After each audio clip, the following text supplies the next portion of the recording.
Hey guys, tonight we go back to the soot-dark alleys of Victorian England, where fog clings to your coat like damp ash, and your stomach growls louder than the factory whistle. You're a child of the slums now, standing in a soup queue with your fingers numb from cold, watching steam rise from a battered tin pot like it holds the secrets of survival. The city smells like coal, horse sweat, and frying offal. You're not getting out of this clean or full. You probably won't survive this. So, before you get comfortable, take a moment to like the video and subscribe, but only if you genuinely enjoy what I do here. And hey, drop your location and local time in the comments. I love seeing where and when you're listening from. Now, dim the lights, maybe turn on a fan for that soft background hum, and let's ease into tonight's journey together. You wake up cold. That kind of cold that feels like it got into your bones sometime in the night and unpacked its things. There's a draft pushing under the broken window. Your blanket is more whole than fabric, and the bed's straw stuffing has long since turned to lumps. If you're lucky, you're waking up in your family's cramped tenement room. If not, it's a workhouse dormitory lined with rows of beds, each a hard slab in a long, silent grave of the living. And you're hungry, always endlessly hungry. What's for breakfast? Let's not pretend this is a cheery English fry-up. No sausages, no bacon, no beans with toast. Instead, you're served a ladle of something that looks like watery oatmeal, but tastes like regret. This is gruel, a thin porridge made from oats, or sometimes just boiled flour in water. It slides off the spoon like someone gave up halfway through cooking it. Sometimes it's salted, but usually not. It's served hot, at least. That's something. The texture? Imagine if someone stirred wallpaper paste with a sigh. Gruel wasn't just a meal. It was a statement. It told you, you're not meant to enjoy this. You're meant to endure it. It was standard fare in workhouses, where meals were designed to be just nutritious enough to prevent death, but never satisfying enough to encourage staying. There's a myth that gruel is just a literary joke from Oliver Twist. Please, sir, I want some more. But it was real, routine, and often the only thing between life and collapse for thousands of poor children. And if you weren't in the workhouse, your breakfast was still nothing to write home about. Maybe a thick crust of yesterday's bread, if your family could afford it. Maybe you dipped it in cold tea. Yes, yesterday's leftovers. Or spread a smear of dripping on it if someone in your household worked where meat was roasted. Dripping, by the way, is congealed animal fat. It was the poor man's butter, rich with flavor if not nutrition, scraped from the bottom of a roast pan, cooled, and spooned onto bread. If it had meat bits in it, it was practically a celebration. Sometimes you got bread and scrape, which meant just a whisper of margarine. Enough to stain the surface yellow, but not enough to taste. There were jokes among the poor that the scrape was so thin it had to be chased around the bread, and you ate quickly, standing up, because you likely had to be out the door and off to labor, a factory, a laundry, or the streets to sell matches, flowers, or your voice in song. Mainstream history will tell you this was a period of progress. Steam trains, industrial marvels, empires expanding. But beneath it, in basements and slums, children your age were eating boiled flour and praying for a crust. A fringe tidbit? Some workhouses experimented with gruel cakes. That's gruel, left to dry and harden overnight, then sliced into slabs. Think of it as edible brick. if you soaked it in hot water again, it was almost palatable. Almost. Historians still argue whether gruel was ever truly meant to nourish, or whether its blandness and misery were part of a larger punitive philosophy. A way to make poverty so unattractive that even the desperate would avoid help unless truly broken. Your fingers are cracked, stained from work. You're 10, maybe 12, but you walk like someone older. You step out into the fog. There's soot in the air and a haze that makes every breath taste metallic. On days when your family had a little more, breakfast might include a hot, baked potato. You'd clutch it in both hands like a warm stone, and the smell of earthy, steamed starch would hit your nose and feel, just for a second, like love. But more often, it was gruel. Always gruel. Gruel for breakfast. Gruel for supper. Gruel as metaphor. You wonder what middle-class children eat. You imagine puddings with jam, sausages that don't smell like offcuts, toast that actually browns. You dream of a cup of cocoa. Someone once said it tasted like drinking velvet, but you don't taste velvet. You taste dust and regret. Sometimes the gruel has lumps. You try not to think about what they are. Sometimes it's served cold, having sat out too long. The top forms a skin. Your spoon cracks through it like breaking ice. You sit beside others who don't speak, because everyone's too tired, too hungry, too done. You slurp your portion fast, because if you eat slowly, it'll go cold. If you leave it, it might be taken. If you complain, you'll get less tomorrow. The gruel isn't poisoned exactly, but it's not exactly clean either. The water it's made with is boiled, yes, but the pot might not have been scrubbed in a week. There are rumors of bugs, mold, something moving. You eat anyway, because hunger doesn't care. Now imagine doing this for years. Morning after morning, spoonful after tasteless spoonful. Gruel becomes your benchmark for survival. If you get bread with it, it's a good day. If the cook added salt, a miracle. You've never had a meal with more than 3 ingredients.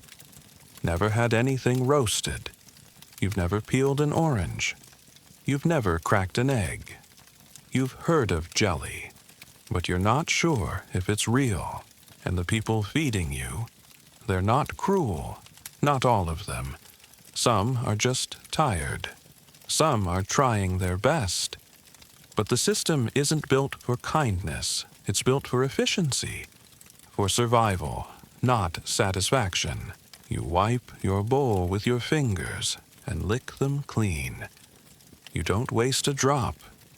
You tuck the bowl back onto the shared shelf, wrap your threadbare scarf tighter, and step into the streets.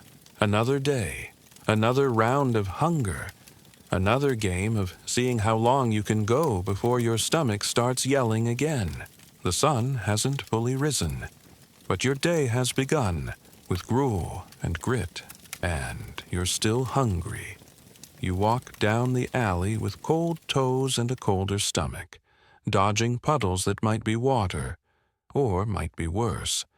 The morning fog is thick, hugging the cobblestones, swallowing the shapes of wagons and workers. Your breath fogs in front of your lips as you pass a grocer's window, the kind you don't dare enter. Behind the glass sit rows of crusty white loaves, golden and puffed, stacked like pillows you'll never rest your head on. Bread, always bread, your entire diet, or at least what your family can cobble together most days, revolves around this one thing. It fills the cracks in your belly when nothing else can. But here's the first bitter truth. Not all bread is made equal in Victorian England. And if you're poor, you're getting the bad stuff. Maybe even the dangerous stuff. You stop at a market stall with a cloth-covered tray stacked with what's being generously called loaves. They're flat, dense, tinged gray. Cheap bakeries pump these out for workers and paupers. The flour? Usually the lowest grade, sometimes even cut with fillers. Chalk, alum, even ground bone. No one tells you what's in it. You can guess by the taste. White bread is the dream. The soft, pale, refined version that rich families nibble with tea. You get brown or grayish bread, made from seconds or thirds. Not because it's healthier. Not some rustic artisan hipster choice. Because it's cheaper. And here's the kicker.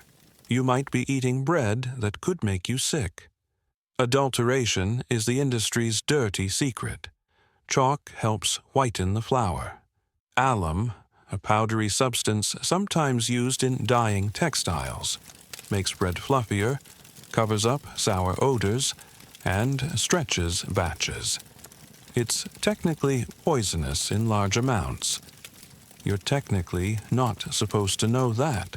Sometimes you buy milk bread that hasn't seen a drop of milk, or rye bread that's mostly filler. Mainstream fact. A royal commission on the food of the poor in the 1860s found that more than half of London's bread was adulterated. That's not a fringe conspiracy. That's official. And that's just the bread. The flour itself could be bad before it ever saw a mixing bowl. Infested with insects. Milled in filthy places.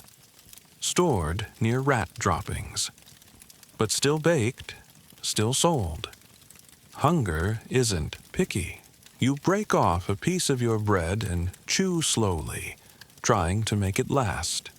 It's dense, a bit sour, with a gritty afterfeel. It sticks to the roof of your mouth. You need water to wash it down, but you'll need to find a pump that isn't locked or brown with rust.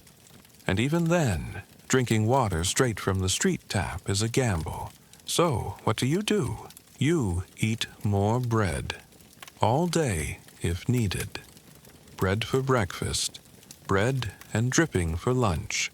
Bread and broth, if you're lucky, for dinner. Maybe a crust in the morning. Maybe the crumbs soaked in soup or skimmed fat in the evening. Maybe nothing in between. The fringe detail? Some bakers reused old loaves, mashing them into pulp and mixing them into fresh dough to bulk it out. Bread made of bread. Breadception. It sounds almost clever until you realize how stale, moldy, or even spoiled that inner pulp might have been. Historians still argue whether these practices were widespread or the exception. Some say only unscrupulous bakers stooped that low. Others say the market forced it, that if you wanted to keep poor customers fed, you had to find tricks to stretch ingredients, no matter the risk. You walk past children selling half loaves wrapped in cloth, women balancing stacks of buns on their heads, and a blind veteran calling out prices for bread rolls from a hand cart. Everyone's dealing in bread. It's currency. It's comfort. It's almost holy, but it's not filling you. Not really. The kind of bread you get isn't rich with butter or made from fine flour. It's a ghost of a meal.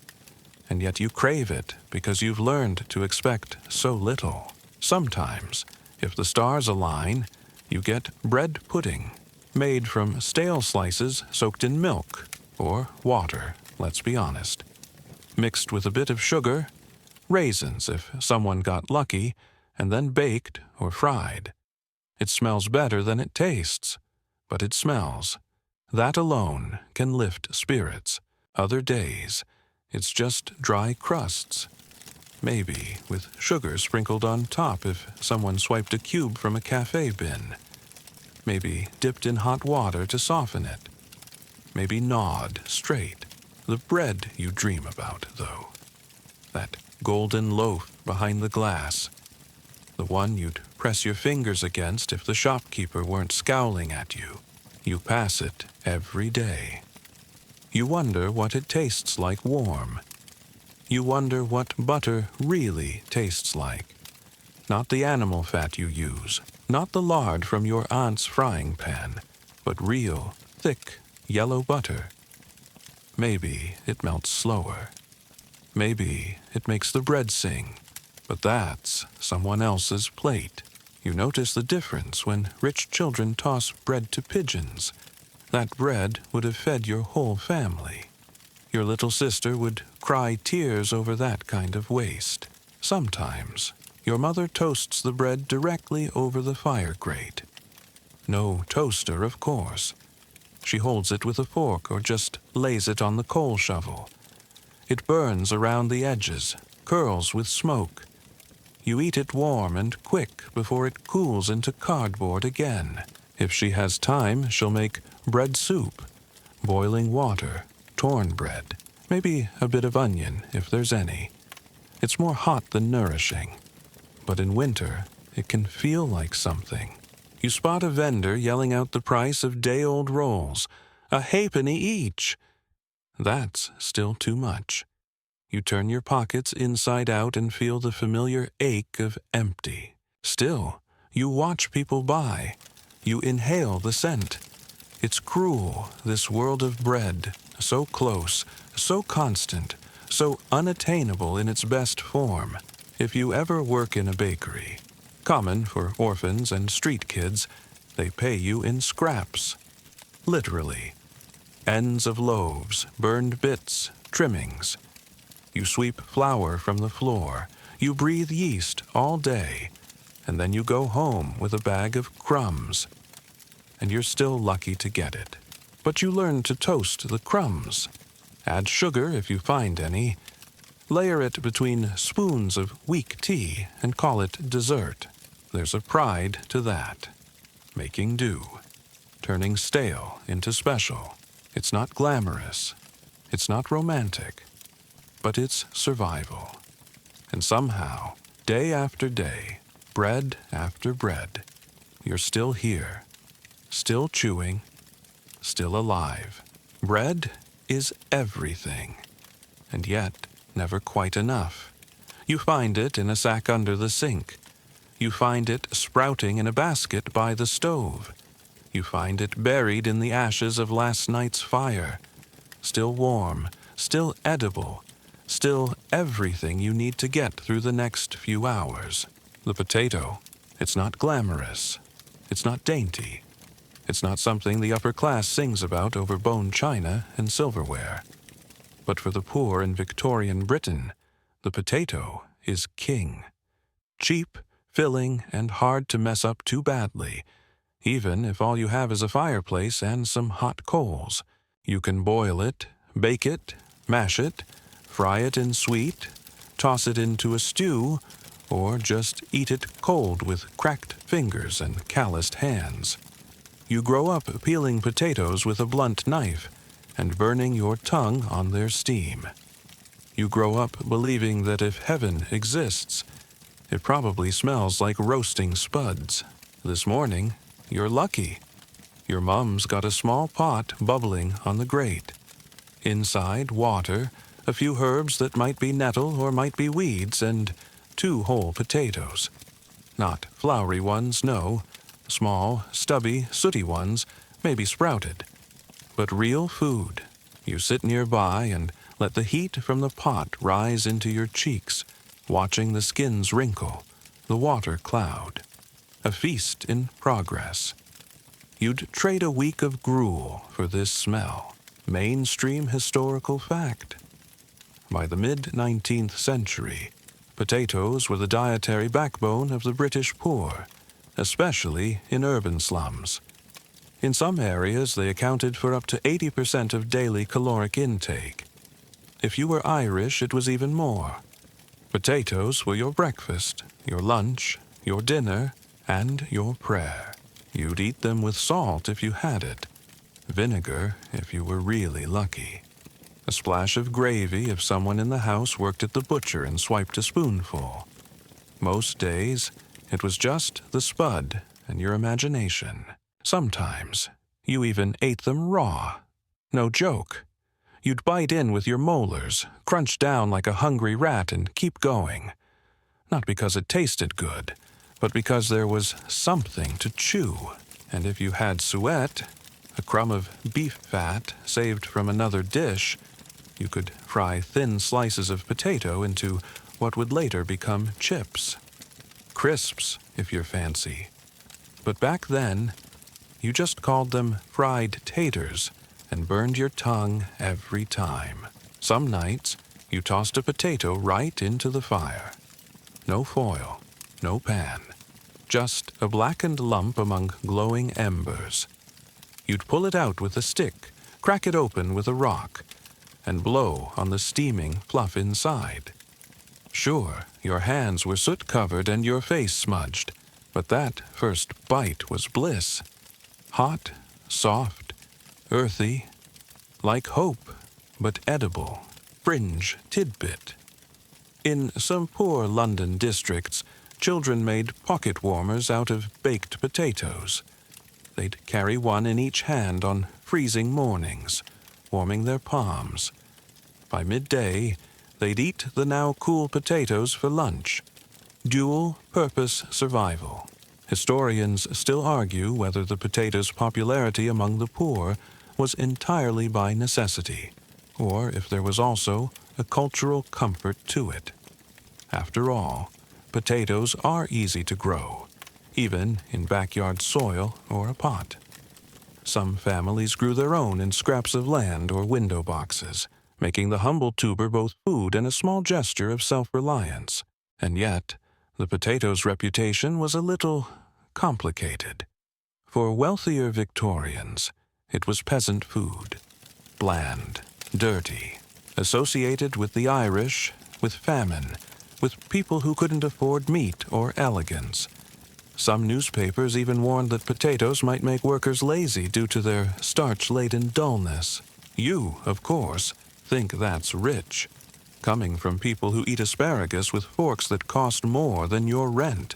Still, in your world, the potato is everything. You remember a time you shared one roasted spud with your two siblings. You split it like treasure, each of you scooping out your share with burnt spoons and licking the skin after. You joked it was a royal feast. You weren't really joking. Other days, your mom makes potato cakes. Nothing fancy, just mashed spuds, a pinch of flour, maybe a bit of onion or stale cheese if someone gifted some leftovers. She fries them on the flat iron plate, and the sizzle is the closest thing to music in the house. The edges go golden. The smell fills the room.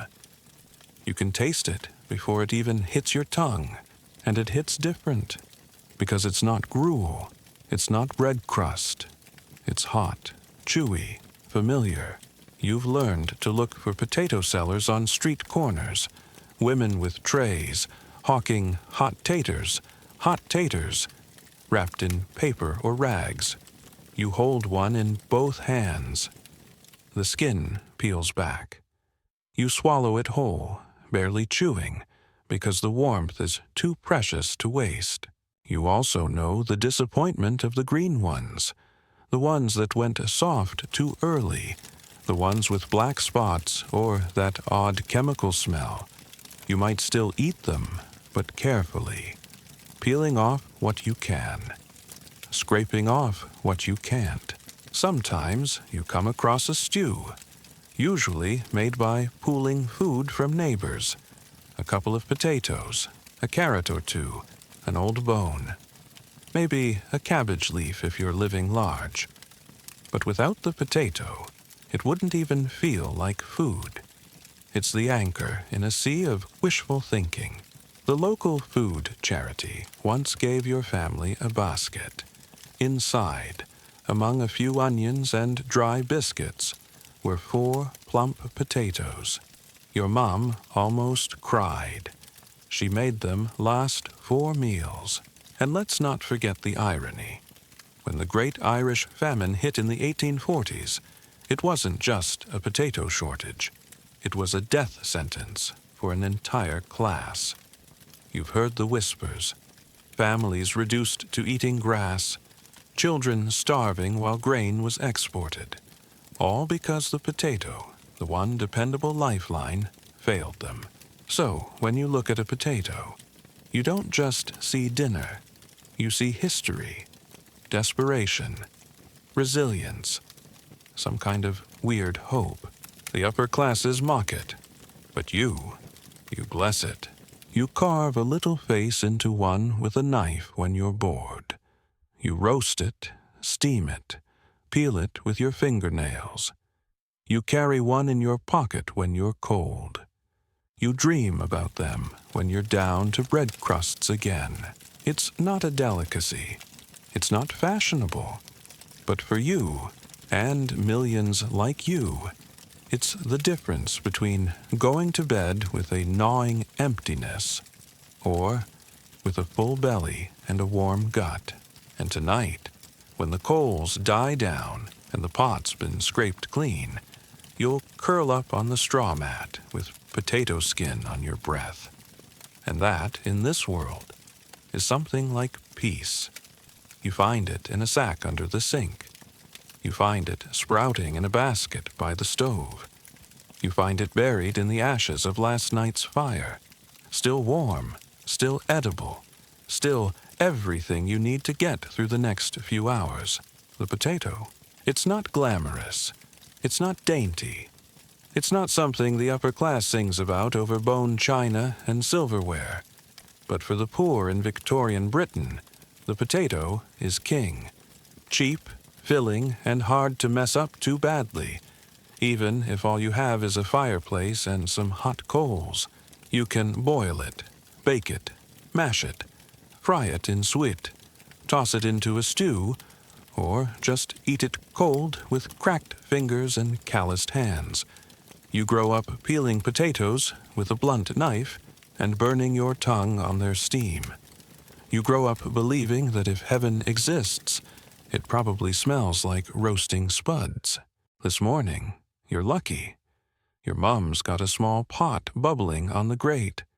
Inside, water, a few herbs that might be nettle or might be weeds, and 2 whole potatoes. Not floury ones, no. Small, stubby, sooty ones, maybe sprouted. But real food.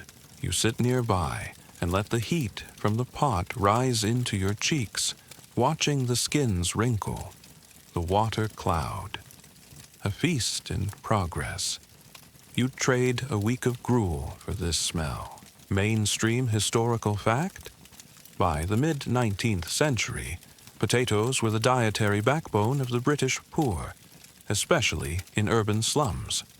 In some areas, they accounted for up to 80% of daily caloric intake. If you were Irish, it was even more. Potatoes were your breakfast, your lunch, your dinner, and your prayer. You'd eat them with salt if you had it, vinegar if you were really lucky, a splash of gravy if someone in the house worked at the butcher and swiped a spoonful. Most days, it was just the spud and your imagination. Sometimes, you even ate them raw. No joke. You'd bite in with your molars, crunch down like a hungry rat, and keep going. Not because it tasted good, but because there was something to chew. And if you had sweat, a crumb of beef fat saved from another dish, you could fry thin slices of potato into what would later become chips. Crisps, if you're fancy. But back then, you just called them fried taters and burned your tongue every time. Some nights, you tossed a potato right into the fire. No foil, no pan, just a blackened lump among glowing embers. You'd pull it out with a stick, crack it open with a rock, and blow on the steaming fluff inside. Sure, your hands were soot-covered and your face smudged, But that first bite was bliss. Hot, soft, earthy.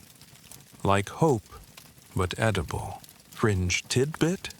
In some poor London districts, children made pocket warmers out of baked potatoes. They'd carry one in each hand on freezing mornings, warming their palms. By midday, they'd eat the now cool potatoes for lunch. Dual-purpose survival. Historians still argue whether the potato's popularity among the poor was entirely by necessity, or if there was also a cultural comfort to it. After all, potatoes are easy to grow, even in backyard soil or a pot. Some families grew their own in scraps of land or window boxes, making the humble tuber both food and a small gesture of self-reliance. And yet, the potato's reputation was a little complicated. For wealthier Victorians, it was peasant food, bland, dirty, associated with the Irish, with famine, with people who couldn't afford meat or elegance. Some newspapers even warned that potatoes might make workers lazy due to their starch-laden dullness. You, of course, think that's rich, coming from people who eat asparagus with forks that cost more than your rent. Still, in your world, the potato is everything. You remember a time you shared one roasted spud with your 2 siblings. You split it like treasure, each of you scooping out your share with burnt spoons and licking the skin after. You joked it was a royal feast. You weren't really joking. Other days, your mum makes potato cakes. Nothing fancy, just mashed spuds, a pinch of flour, maybe a bit of onion or stale cheese if someone gifted some leftovers. She fries them on the flat-iron plate, and the sizzle is the closest thing to music in the house. The edges go golden. The smell fills the room. You can taste it before it even hits your tongue. And it hits different, because it's not gruel. It's not bread crust. It's hot, chewy, familiar. You've learned to look for potato sellers on street corners.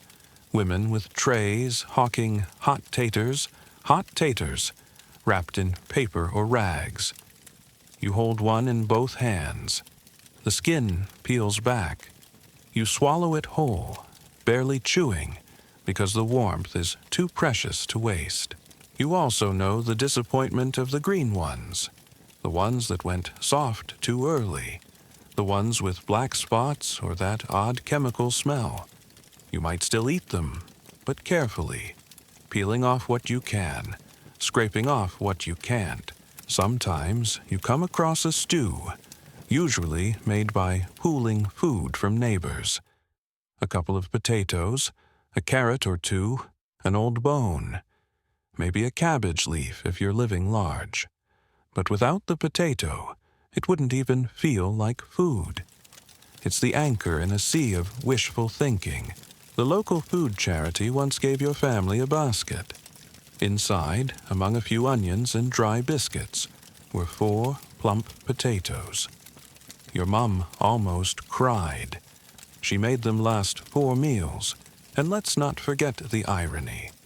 When the Great Irish Famine hit in the 1840s, it wasn't just a potato shortage. It was a death sentence for an entire class. You've heard the whispers. Families reduced to eating grass. Children starving while grain was exported. All because the potato, the one dependable lifeline, failed them. So when you look at a potato, you don't just see dinner. You see history, desperation, resilience, some kind of weird hope. The upper classes mock it, but you bless it. You carve a little face into one with a knife when you're bored. You roast it, steam it, peel it with your fingernails. You carry one in your pocket when you're cold. You dream about them when you're down to bread crusts again. It's not a delicacy. It's not fashionable.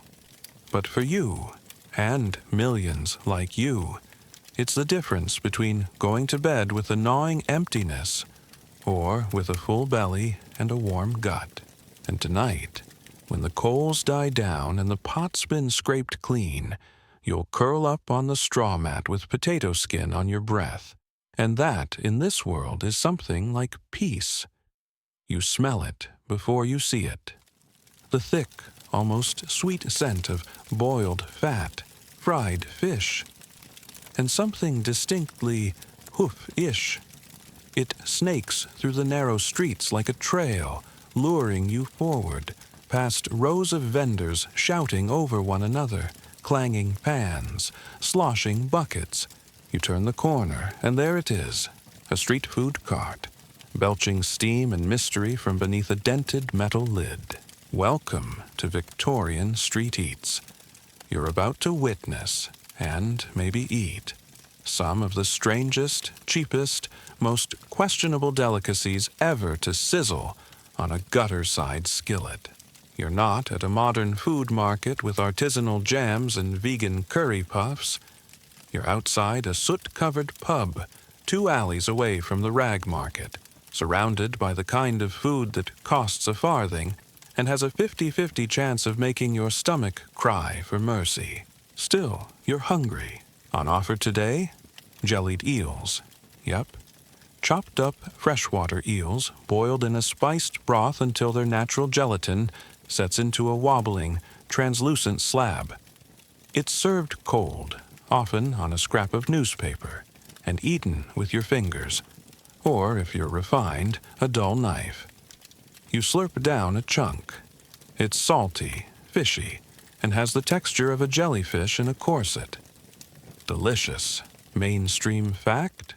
Jellied eels were wildly popular among London's working class, especially in the East End. The Thames used to be full of them. Cheap, plentiful protein for those who couldn't dream of steak. At their peak, hundreds of vendors sold eel dishes daily. A woman next to you is scooping boiled sheep's feet out of a greasy pot. They're called trotters. And no, you're not supposed to eat the hooves, just the skin, tendons, and the little bits of meat you can coax off with your teeth. They're gelatinous. They squeak against your tongue. They're also packed with fat, and on a freezing night, that's all you care about. Another stall offers pea soup with winks, a thick green broth made from dried peas, flavored with bacon rind, and, theoretically, served with whelks, sea snails. The winks part was slang, and, depending on the vendor, the whelks might be optional, invisible, or imagined entirely. Still, the soup is warm, and it sticks to your ribs. And that's the thing about these foods. They're weird, yes, sometimes repulsive, but they're hot.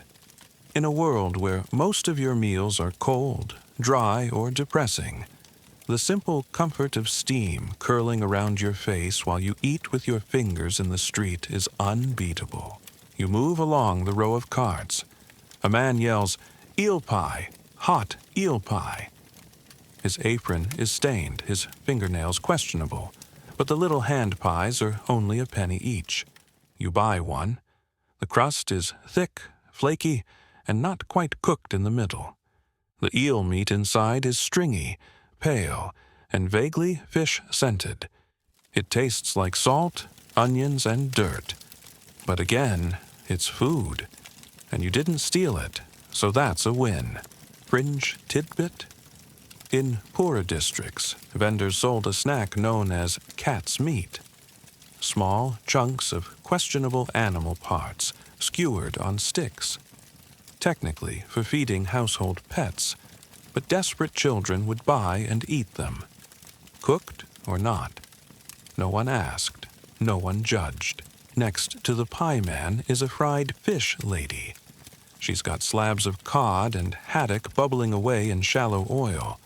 They're dredged in flour and fried until crispy, though the inside is often more mush than flake. She tosses in scraps of batter, too, called scraps or bits, which children snatch up by the handful. They're crunchy, oily, and burn your lips in the best way. You lean against a wall and eat your scraps. Across the way, a boy is hawking roast chestnuts from a small brazier. The scent is heavenly, rich, smoky, nutty. You trade a button for a handful, buttons being currency among street kids. It's not a fair deal, but it's warm. Some evenings, someone brings out a tub of stewed tripe, cow stomach, stewed with onions and milk. You've had it once. You're not in a rush to repeat the experience. But if your stomach's empty, you'll reconsider. Historians still argue whether street food helped or harmed the poor. Some say it empowered women, who often ran these carts, and allowed communities to feed themselves on their own terms.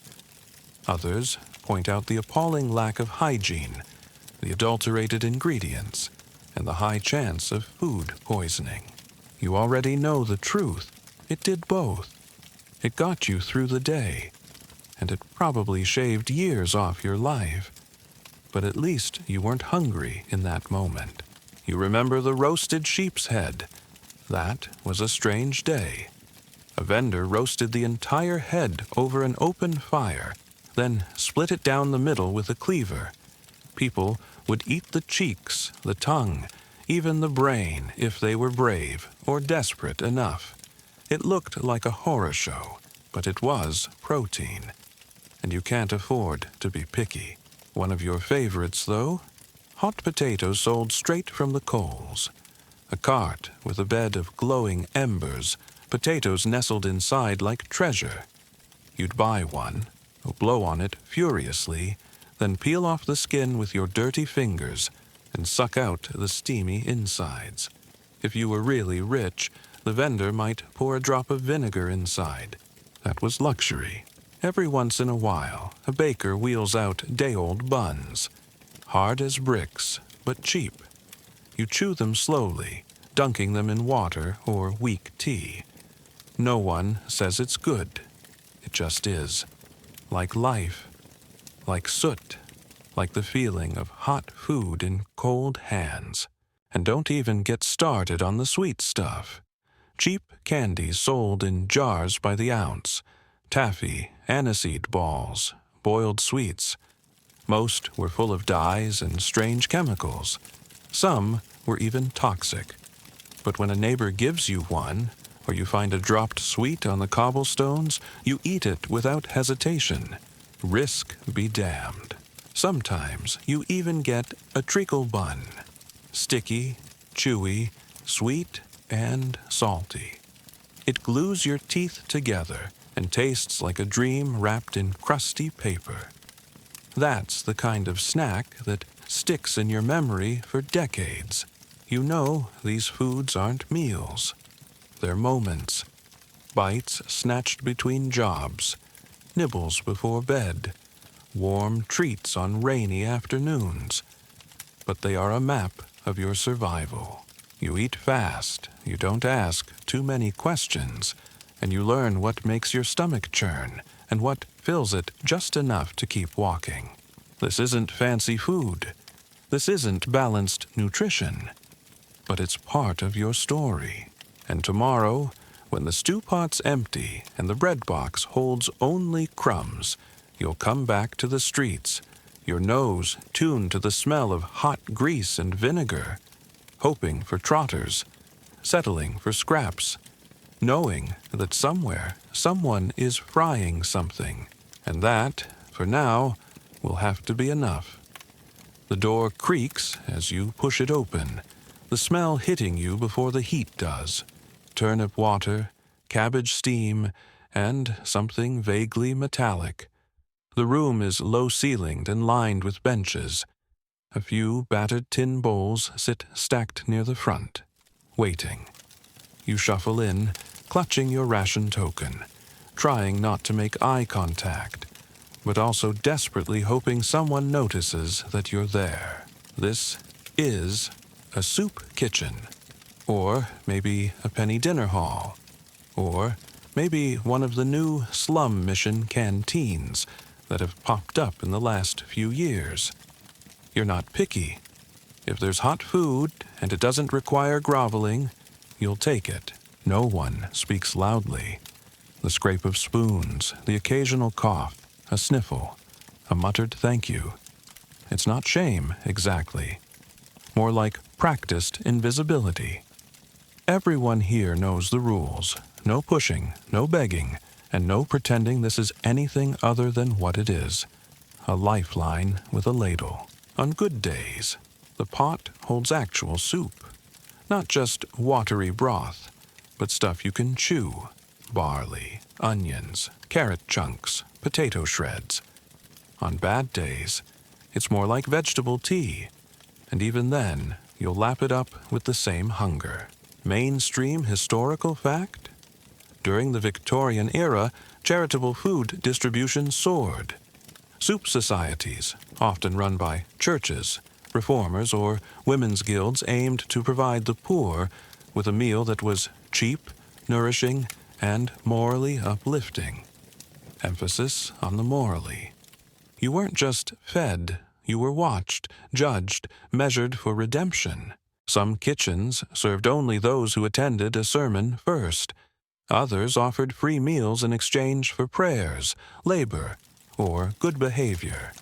There were even debates about how thick the soup should be, lest it become too enjoyable. After all, no one wanted to encourage idleness. You spoon the broth slowly, savoring every hot mouthful. It burns a bit going down, and you welcome it.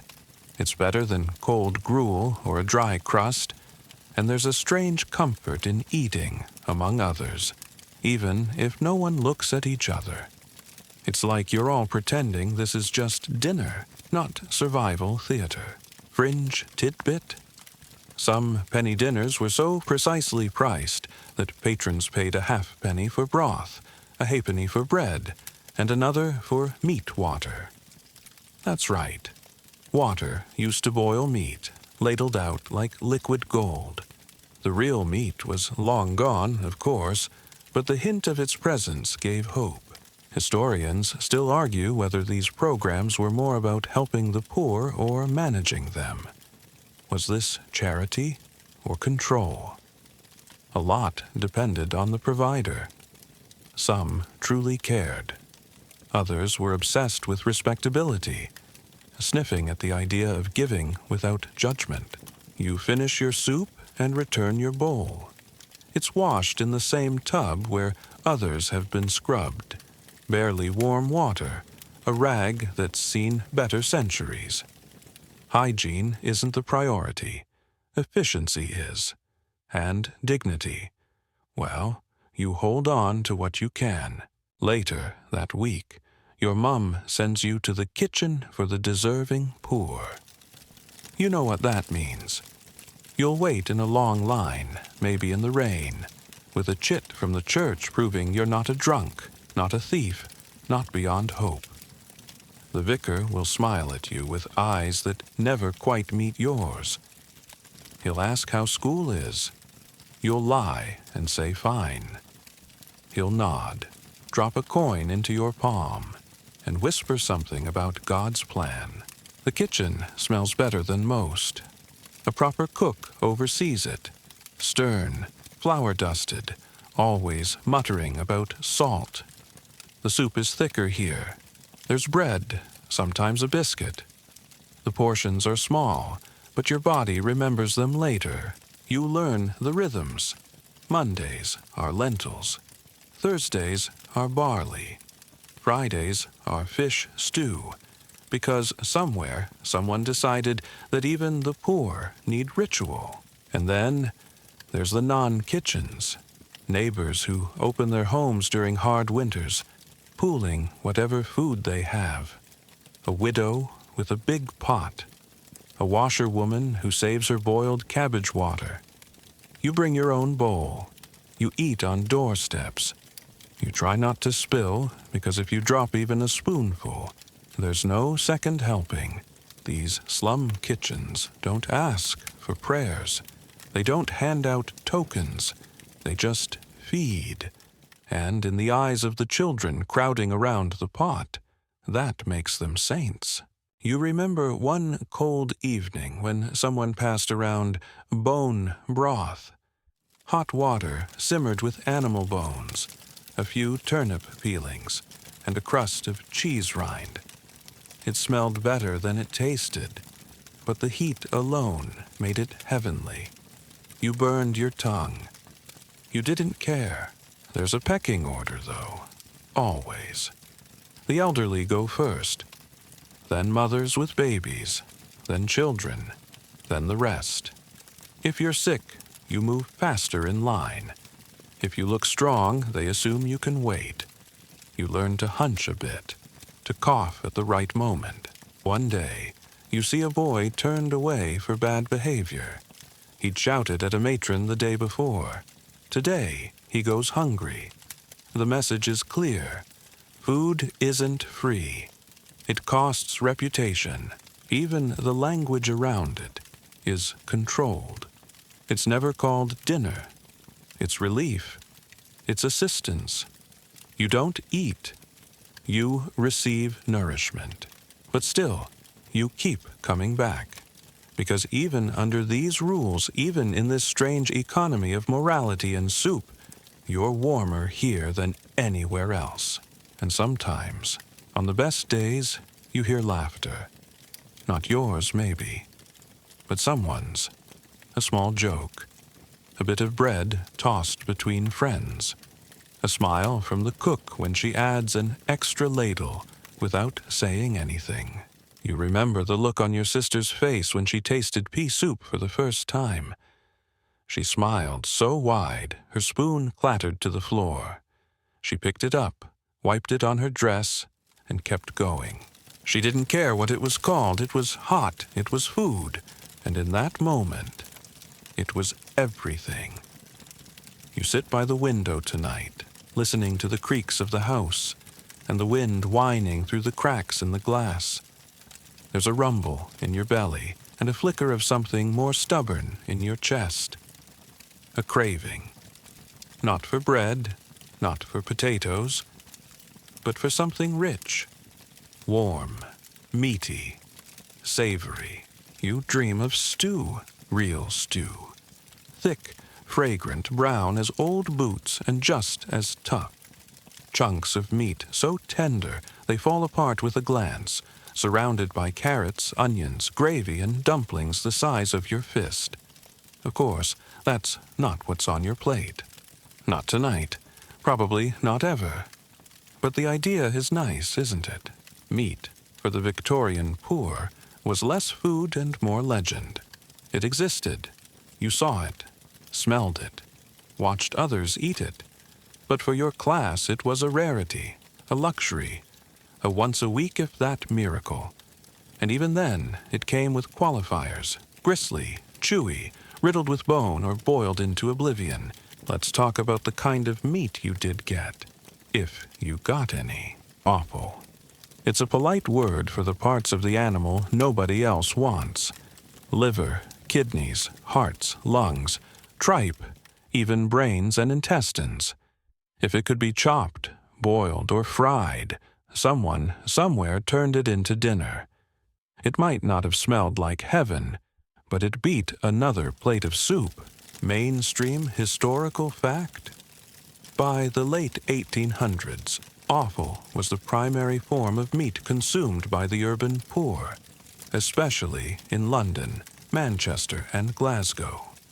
Butchers offered the fifth quarter at lower prices, the head, feet, organs, and everything between. Tripe shops were a real thing. Tiny stalls that served tripe with vinegar, onions, or parsley sauce.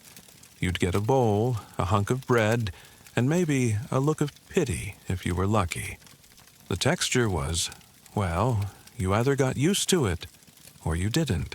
Your family might get a soup bone from the butcher, already stripped of meat, but with enough marrow to flavor a pot of broth. You'd boil it with barley or split peas and trick your tongue into believing it was stew. You'd even pass the bone around to suck out the last smears of flavor. Nobody judged. everyone understood. Fringe tidbit? In some neighborhoods, the local dogs and humans competed for bones. Butchers would toss scraps to the street, and children had to be fast or persuasive to get there before the hounds. A well-timed "Sir, please" sometimes did the trick. And then there were pies. Meat pies. Sounds indulgent, right? But for you, meat pie could mean a lot of things.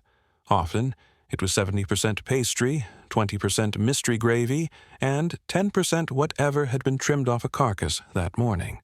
Bits of fat, tendon, gristle. Occasionally, something that might actually be pork or beef, though it was hard to say. Still, you'd eat it with reverence.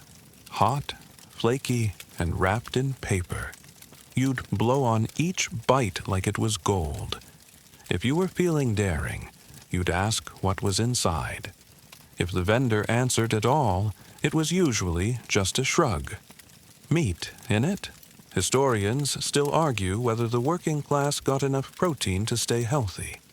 Some point to offal, suet, and marrow as overlooked sources of sustenance.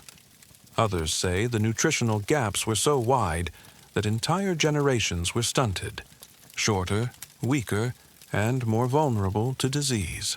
Maybe it's both. You don't need charts. You've seen what hunger does to a body. You remember one Christmas, barely. A neighbor's cousin worked at a butcher shop and brought over a wrapped bundle. Inside was a small, tough roast. Your mom cried. She cooked it for hours in a tin pot with potatoes and carrots, and the smell filled the whole block. You all had seconds. You all burned your mouths. You still talk about it years later, like a ghost story where the ending was happy. Sometimes, if you're really lucky, you eat faggots. No, not what you're thinking. In Victorian Britain, faggots were meatballs made from minced offal, mostly liver and heart, mixed with breadcrumbs and herbs, then wrapped in caul fat and baked. Rich, savory, oddly tender. Often served with onion gravy and mashed potatoes. They were a working-class staple in the Midlands and the North. And then there's black pudding, blood sausage, made from pig's blood, suet, barley, or oats. Dark, dense, and surprisingly satisfying if you don't think too hard about what's in it.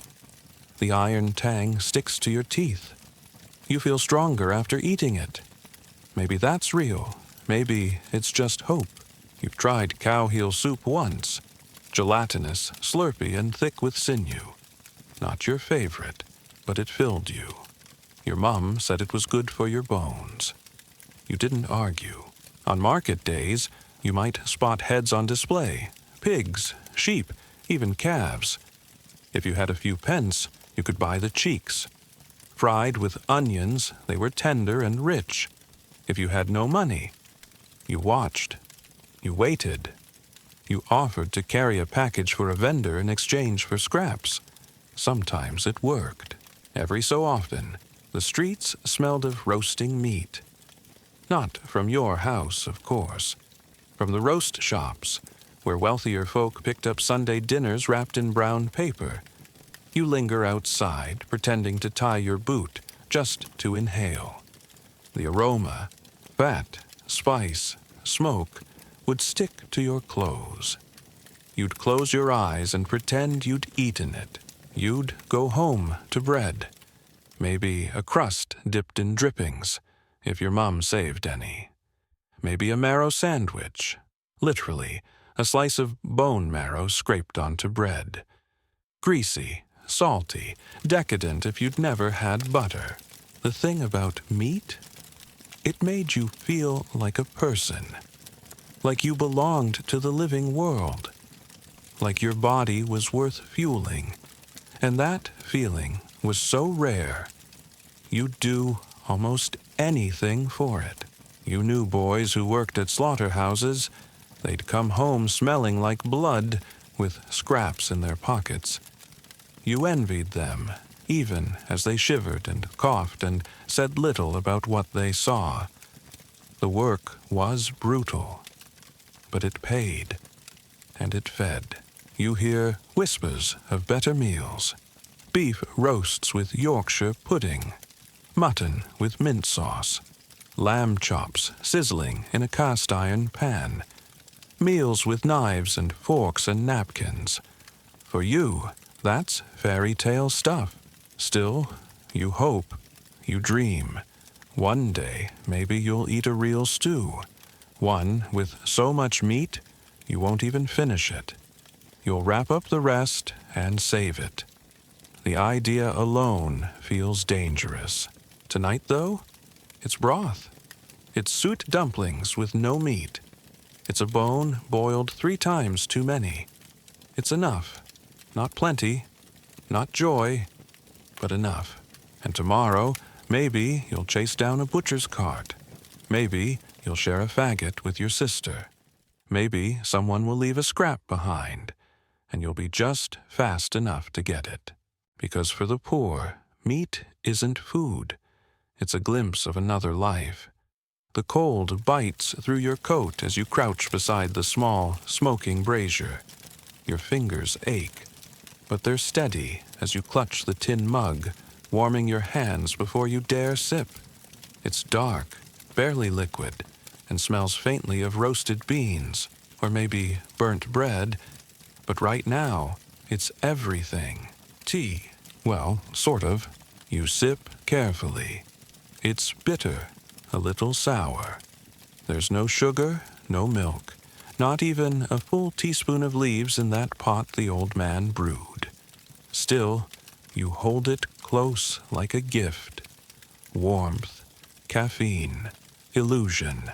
Victorian tea isn't the elegant afternoon ritual you see in magazines with lace and lemon slices.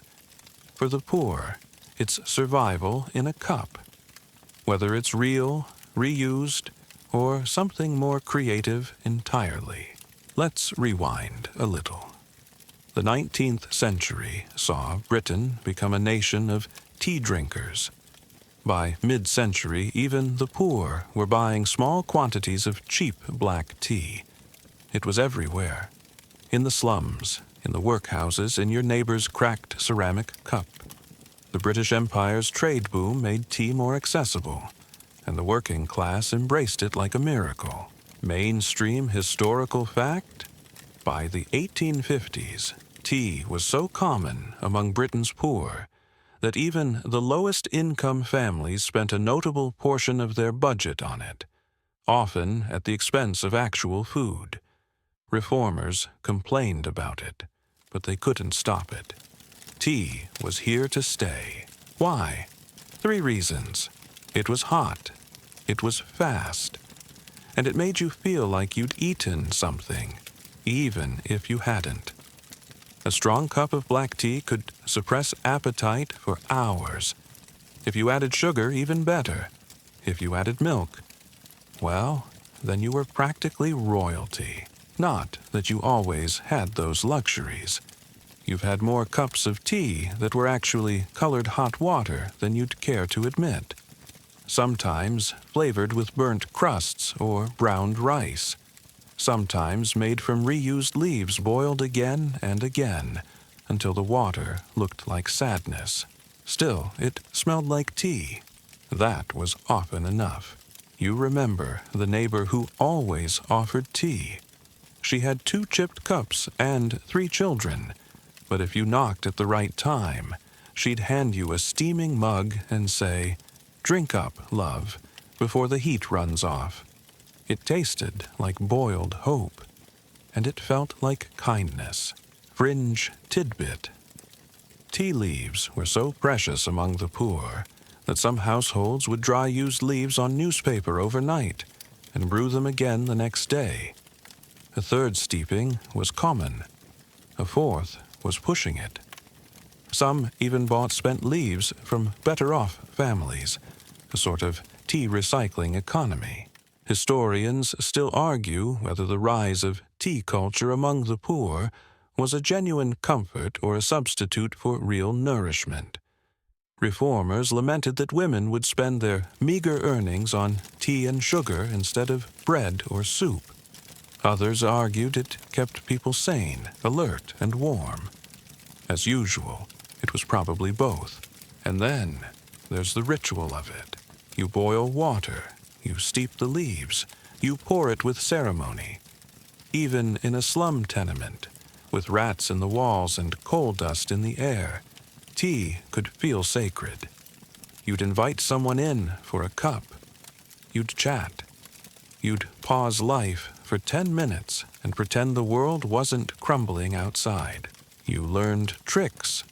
How to stretch a teaspoon into 3 cups. How to swap in dandelion root when tea ran out. How to fake milk with flour water, or sugar with scraped syrup off the bottom of a tin. Nothing was wasted. Everything was ritualized. You saw men drink tea from jam jars. Women brew it in dented kettles with broken handles.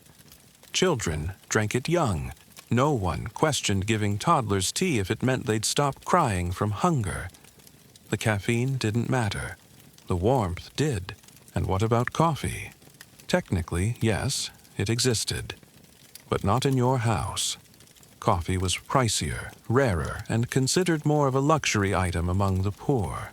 Some did drink it, usually the cheapest blends, often laced with chicory or acorns to stretch it.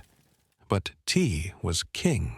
Once you tasted something called camp coffee, a thick brown syrup sold in little bottles.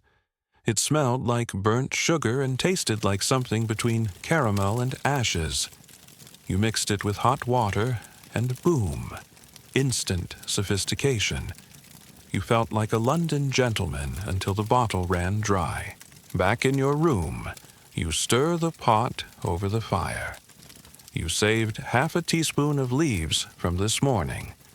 The second steeping, maybe even third. You add a pinch of sugar. You let it sit a little longer than you should, coaxing out whatever bitterness it has left. Then you pour it into a cup that's been cracked and re-glued more times than you can count. You hold the cup with both hands and blow on it softly. The rim is still warm from the fire. You take a sip, and somehow you feel better. Not full, not fixed, but soothed. It slows your thoughts, calms the rattling in your chest, grounds you. You think about how many cups of tea you've had in your life. Not the good ones, but the needed ones. Tea at funerals, tea at births, tea after an argument, tea before a walk to the workhouse. It's like a friend that never leaves, even when it's weak, bitter, and barely tea at all. You remember the woman at the factory who always had extra sugar cubes. She gave one to anyone having a rough day. A cube dropped into a mug was magic. A cube crushed and eaten straight was better than any sweet from a shop. Sometimes, when someone's sick, the only thing you can offer is tea. When your brother had the fever, your mom made pot after pot, feeding him tiny spoonfuls like it was medicine. You're not sure if it helped, but he lived. Maybe it did. You've seen old men sip it alone in doorways. Women share a kettle with strangers. Children offer imaginary tea to dolls with invisible sugar. It's more than a drink. It's a spell. And so tonight, as the rain starts to tap the glass and the fire dies down, you wrap your hands tighter around the cup. There's no meat in your belly, no pie, no pudding, no second helpings. But this tea, it's hot. It's yours. And in a world like this, that's not nothing. The bread comes last. It always does. No matter what else the day offers, or doesn't, there's usually some bread waiting at the end. It might be hard as stone, gray with flour dust, or suspiciously light for its size. But bread is constant. It's your backup plan, your last resort, your edible placeholder until the next real meal. You don't think of it as food anymore. It's just there. You pick up a crust from yesterday's loaf and tap it against the table. It sounds like wood. You chew slowly, not because you're savoring it, but because it takes effort to get through. You sip water to soften it, or tea if you've got any left. Still, the crumbs cling to your lips and gums like sawdust. This is Victorian poor bread. Not the bakery fresh, honey-glazed kind you picture on fancy tables. Your bread comes from a big round loaf, hacked into hunks, and doled out like rations. Sometimes it's already stale. Sometimes it's covered in flour to hide how thin it is. Sometimes it has the ghost of weevils in it. You've learned not to ask. Mainstream historical fact. In Victorian Britain, bread was the single most important staple for the working poor, often making up the majority of daily caloric intake. White bread was more expensive, while brown bread, coarser and more nutritious, was cheaper and common among the lower classes. Ironically, many poor families preferred white bread, seeing it as purer and more respectable, but preferences rarely aligned with what was affordable. You took what you could get. The loaf your family eats most often is a cottage loaf, round, heavy, and sliced with a wire. It tastes faintly sour, unless it's been sitting too long, in which case it just tastes like regret. You spread it with dripping if there's any. Usually not. Sometimes you press it flat with your hand and pretend it's a biscuit. You remember the bread line outside the church. Women queued up with baskets and little ones clutching their skirts. The smell of yeast and coal dust lingered in the air. You didn't talk. You just waited. And when it was your turn, you got 2 slices. Thick ones, maybe, if the baker was feeling generous. You held them like treasure. Fringe tidbit. Some bakeries made doorstep bread, massive loaves so cheap they were practically bricks. Often, they were baked with potato flour or sawdust filler to bulk them up. If they were too stale to eat, they were sliced and fried as bread and dripping, or soaked in broth to make pudding. Historians still argue whether bread provided enough real nutrition to sustain the poor. White bread was soft, yes, but it was stripped of most nutrients during milling. Brown bread had more fiber and minerals, but it was heavier and less liked. Some families swapped between the two, depending on mood, price, or rumors about which might kill you slower. You've eaten bread every possible way. Toasted over coals, boiled in milk, fried in fat, slathered in jam if a neighbor was feeling kind. You've even made bread soup, water, salt, and torn bits of stale crust floating like flotsam. It's not good, but it's warm. Your mother taught you how to make bread pudding, the savory kind, not the dessert. Old crusts, a splash of broth, onions, herbs, sometimes sweet. Baked until firm, then sliced and eaten like meatloaf. She called it Sunday stuffing. You called it something. And let's not forget bread and scrape. You take a dry hunk of bread, scrape a bit of butter, or anything really, onto one side, then scrape that across another slice to transfer the barest whisper of flavor. 2 slices later, you can almost taste it. Maybe, one time, you got hold of a small loaf of milk bread. Soft, sweet, like eating a cloud that someone dipped in kindness. You were supposed to share it. You didn't. You ate the whole thing behind a chimney stack and didn't feel guilty until the last bite. You still think about that bread when you can't sleep. You learn to judge people by their bread. The rich eat spongy loaves, sliced with clean knives and served with butter pats shaped like flowers. The truly rich don't eat bread at all, not in public. They sip consommé and nibble on puff pastry while bread is tossed to ducks. You get the seconds. Loaves that didn't rise right, that burned on the bottom, that cracked down the center like a hungry mouth. Bakers sell them cheap or throw them out entirely. You've gone digging for them. You're not ashamed. And then there's bread from the workhouse. You never forget that stuff. Dry, uniform, square-cut slabs, so dense they bend forks and bounce off the floor. You eat it anyway. Dipped in broth, smeared with margarine, crumbled into tea. It's food, technically. Some kids, you know, make bread porridge. They mash stale bread with boiling water and sugar, then eat it with a spoon. It's slimy, sweet, and oddly comforting. You've had worse. Your uncle swore by toast water, a Victorian concoction where burnt toast is soaked in boiling water, then drunk as a tonic. He said it was good for the nerves. You think it just gave him something to do with burnt bread. When you work, you pack bread. In a tin, wrapped in cloth, wedged next to a slice of cold potato, or maybe a lump of cheese. It's what gets you through the day. You chew it on breaks, or crouched behind a coal pile, or while walking home. It doesn't fill you, but it stops the ache for a while. You've seen families with nothing but bread for dinner. They pass the loaf around, tearing pieces by hand, chewing in silence.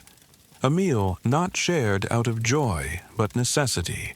Even the children know not to ask for more. Still, there are moments, like when someone brings real butter, or jam, or meat drippings, cooled into jelly and spread like magic. You eat that bread like it's cake, like it's the last good thing in the world. And sometimes that's enough. Tonight, your mum pulls a loaf from the hearth. It's scorched on one side and pale on the other, but it smells like home. You slice it, each hunk steaming faintly in the cold air. You hand a piece to your sister and watch her eyes light up. No one speaks, you just eat. It's not a feast, it's not even dinner, but it's bread, and it's warm. And for one night, that's everything. The noise of the street fades as you duck into the alley, hands wrapped around a warm paper cone. Steam seeps through your fingers, and your heart thuds with a guilty sort of delight. You've saved for this. Skipped breakfast, scrounged pennies, maybe even pawned a button. But now, in your hands, wrapped in old newsprint and salted like treasure, is something you've dreamed of for days. Hot chips, not the crispy, golden fries of modern fast food. These are soft, uneven, fried in questionable lard and glistening with oil. But to you, they taste like heaven. Earthy, hot, comforting. Potatoes, glorious, forgiving potatoes, are the unsung heroes of your Victorian diet. You take a bite. Too hot. You wince and laugh, steam curling from your mouth. A moment later, you're back at it. Fingers burning, belly grateful. Mainstream historical fact? By the mid to late 1800s, fried potatoes became one of the cheapest and most common hot foods available to the poor, especially in urban centers. The chip shops, usually family-run street stalls, were open late and served battered fish and chips wrapped in scrap paper. A full meal for just a penny or two. But potatoes weren't just a fried delight. They were the ultimate standby. Mashed, roasted, boiled, baked, or left raw and gnawed on when desperate. They were filling, flexible, and, most importantly, cheap at home. You've eaten them every way imaginable. Mashed with milk if there's any, or just water and salt if not. Roasted in the hearth, split open with blackened fingers. Boiled until the skin splits and then eaten whole. Hot and steaming, with maybe a pinch of vinegar. When the cupboard's bare and the bread's gone, there's often still a potato or two rolling around. Even green ones. You know you shouldn't, but when you're hungry enough, shouldn't is a luxury you can't afford. Fringe tidbit? Some poor households used potato cakes, made from leftovers mashed with flour and fried on hot stones. Others made something called rumble de thumps, a glorious Scottish mess of cabbage, onions, and potatoes all mashed together and browned on top. The name alone makes it taste better. You remember days when potatoes were the whole meal. No garnish, no protein, just spuds, piled high, salted, maybe. If you had the energy to be fancy, you'd mash them with a knob of dripping. If not, you'd eat them cold, straight from a rag. And then there's potato soup, a term you use generously. More often, it's hot water, flavored with a single chopped spud, maybe some onion skin. You drink it anyway. You even pretend it's stew, closing your eyes and letting the heat convince you. Historians still argue whether the potato saved the poor or merely delayed their starvation. It's true that it prevented mass malnutrition in industrial Britain, but it also became a crutch, a cheap way to fill bellies without addressing poverty itself. Some reformers said it bred laziness. Those reformers, of course, weren't boiling their boots for flavor. You can peel potatoes with your eyes closed. You've burned your fingers more times than you can count fishing them from fire coals. You know that feeling when you bite into one and it's still raw in the center. Disappointing, but edible. You remember the neighbor who shared her leftover Sunday roast potatoes. Just 3. Crisped with beef drippings. You held them like jewels. Ate them slowly. Chewed them until the flavor faded. There was that one Christmas when someone gifted your family a sack of spuds. Your mom wept. You didn't understand why until February, when the last few started sprouting eyes, and you still ate them anyway. Some kids, you know, eat raw potatoes like apples. It's not recommended, but hunger doesn't read health warnings. You've done it too, once. It was awful. You said you liked it anyway. And yes, sometimes you really get fancy. You've had shepherd's pie made with leftover potato mash and mystery meat. You've tried bubble and squeak, a fried cake of leftover cabbage and potato that makes a satisfying hiss in the pan. On those nights, you feel like a gourmet. You laugh, remembering how your little brother once put a potato in his pocket on a winter's walk to school, not to eat, just to keep his hands warm. By lunchtime, he was chewing on it, frozen. Still said it was the best thing he'd tasted all week. You've seen potatoes pulled from gardens, dug from trash heaps, even begged off carts with a well-timed cough. You've known the joy of finding a half-rotten one that could be salvaged with a knife and patience. And then, of course, there are the chip nights, the rare golden evenings when you scrape together just enough coins to visit the chip stall.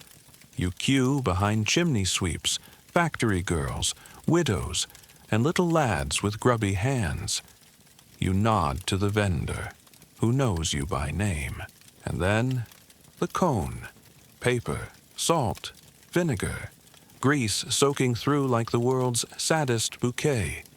You find a doorstep or a low wall and you eat in silence, one chip at a time, burning your fingers, laughing quietly when they snap, feeling human for a few brief minutes. They say it's just potatoes. You know better. It's dignity. It's heat. It's a gift from the earth that doesn't ask your income. And tonight, you've saved a few chips for your sister. She's waiting in the stairwell, bare feet tucked under her. You sit beside her and hand over the warm cone. She squeals like you brought cake. You laugh. She eats fast. You pretend you're full already, because you know, more than anything, that in a world this cold, warm potatoes can feel like love. It's evening again, and the kitchen smells like vinegar and wet cloth. The table's bare, save for a battered tin plate holding the prize of the night, a thick wedge of suet pudding. You stab it with your fork. It holds its shape like a stubborn little mountain, glistening with fat, heavy with flour, dense enough to stop a bullet. You take a bite and chew slowly. It's bland, comforting, kind of like biting into a boiled dishcloth, if that dishcloth was made of dough and beef drippings. Still, you're lucky tonight. Suet pudding means something substantial, even if it doesn't look like much. For the Victorian poor, pudding wasn't dessert. It was dinner, and not the creamy kind you see in fancy dining rooms. No, your pudding is savory, starchy, and built to keep you alive. Mainstream historical fact. In Victorian working-class homes, savory puddings made from suet and flour were among the most reliable and affordable meals, often stuffed with root vegetables or scraps of meat, then steamed for hours in cloth or tins. The famous steak and kidney pudding? You've heard of it. You've smelled it once, drifting from a second-floor window, where someone's mum had managed to stretch a few coins into real meat. But in your house, pudding means mostly dough, sometimes filled with onions, sometimes plain. Meat, if any, is more myth than filling. You've watched your mum prepare them. She rolls the dough thick, smears sweet across like paint, folds in the fillings, ties it up in cloth, and drops it into a bubbling pot for hours. The steam fogs the windows. The smell hangs in your clothes. You'd eat it raw if she let you. Fringe tidbit. Some Victorian puddings were made with grated potatoes, flour, and even blood.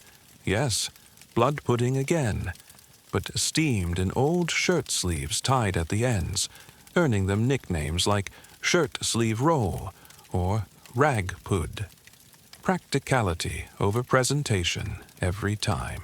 You remember one pudding filled with lentils and carrots, barely seasoned but thick enough to fill your belly. Another time, there was just onion and salt. And still, you fought for seconds. And sweet puddings, oh, you dream of those. Jam roly-poly, spotted dick, treacle sponge, all steamed, soft and sweet enough to make you forget the cold. You've had bits of them at school dinners or charity feasts, soaked in custard and served with ladles by stern women in aprons. You barely remember the flavor, just the warmth, the smile on your sister's face, the quick hush that fell over the room as everyone spooned it in like treasure. Historians still argue whether puddings were a mark of ingenuity or desperation. Did they represent creative working-class cuisine, or just a way to disguise scarcity with dough? Either way, you're not complaining. Anything that fills you up and warms your hands is fine by you. You know which puddings are quickest. Boiled flour cake with treacle, ready in an hour. Which ones take longer? 4-hour beef sweet that tastes better the next day. You've made pudding in teacups, in pots, even in empty tobacco tins, sealed with cloth and tied tight. Sometimes you trade chores for pudding scraps, sweep a neighbor's steps, and she might hand you a slice wrapped in paper. You eat it walking home, dodging rats, grinning like a thief. There's a pie shop 2 streets down that serves something like pudding, meat pie with thick pastry crust, cheap as anything if you go late enough. The trick is catching them just before they close, when they're about to toss the day's leftovers. You offer a penny and a smile. Sometimes that's enough. Your brother swears he once had plum duff at the parish meal. You don't believe him. That pudding has fruit, real fruit, raisins even. A Victorian fantasy if there ever was one. But he swears, says it was soft and sticky and smelled like Christmas. He still dreams about it. You've had bread pudding, of course, made from stale bread soaked in milk and sugar, baked until golden. You even like the burnt corners. You've had rice pudding, too, when someone shared a bit. Claggy, sweet, full of memories. But nothing feels quite like sweat. Heavy, gummy, rich with animal fat. It sits in your stomach like ballast, making you feel like you've eaten something real, even if your fingers still shake with cold, even if your bones still ache. And don't forget scrap pudding, a weird invention made from leftovers. Yesterday's porridge, a few chopped onions, a spoon of flour, mashed and rolled and steamed again until it becomes something vaguely edible. You called it twice-cooked mystery. Your mum called it not wasting food. Tonight's pudding has a surprise inside. A single chunk of salted beef. Tiny, chewy, salty enough to make your mouth burn. You chew it for minutes. You think about saving it, like a child saving their last sweet. But you're too hungry. You eat it and lick your lips. You think about all the puddings you've eaten in silence. In cellars, tenements, soup kitchens. The ones that made you gag. The ones that felt like comfort. The ones you shared without blinking. And the ones you didn't share. Because sometimes hunger wins over kindness. Pudding is more than food. It's a glue that holds poor families together. Cheap ingredients, endless variations, hours of boiling, yes, but also hours of hope. You can hear the pudding bubbling in the pot and know there will be something warm to eat tonight. You remember the sound of your mum slicing it, thick wedges served on chipped plates. You remember your sister clapping her hands when she saw it. You remember that single, perfect moment where everyone at the table took a bite and didn't complain. It's not fancy. It's not pretty. It might not even be good. But it's filling, and for once, you are too. You wake up to the sound of a saucepan clattering and the soft clink of a spoon stirring in circles. For a moment, you forget where you are. Then the smell hits, thick, sweet, slightly burnt. Your nose wrinkles, but your belly answers with a quiet growl. It's porridge day. You shuffle toward the hearth, still wrapped in your blanket, and watch as your mum ladles the steaming goop into bowls. It's grayish, more paste than pudding, but it's warm and smells vaguely of oats.